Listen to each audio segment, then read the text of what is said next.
one is going to come and defend our country except ourselves. A loud and clear no to corruption by whomsoever.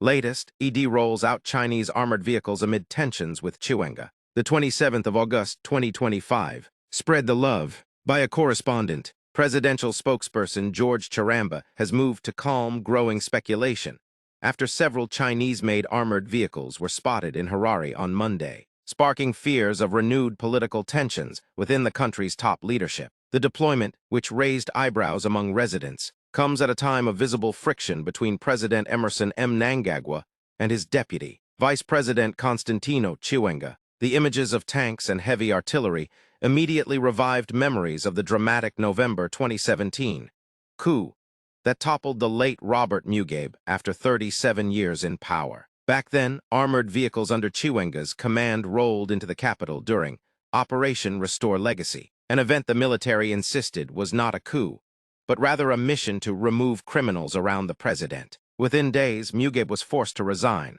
paving the way for Mnangagwa's ascendancy. That episode has remained a defining and divisive moment in Zimbabwe's politics. To some, it was a necessary reset, while to others, it entrenched military dominance in governance and shifted the balance of power from one authoritarian order to another. Since then, Mnangagwa and Chiwenga, once close allies, have been dogged by rumors of rivalry and jostling for supremacy. It is against this backdrop that Monday's display of new hardware triggered unease, with citizens fearing a repeat of history. Writing on his X, formerly Twitter, account under the pseudonym Jamwanda, Charamba dismissed the speculation as misplaced. MHNDO, YKUTNGA, YTSVMBO, ITSVA, YAPFURA, NDISATI, NDAGA, CHIVHITI, CHMASHOKO. Zimbabwe continues to upgrade its defense, CAPABLITIS, to deter any would-be AGGRSSORS. Weakness TEMPTS, he posted,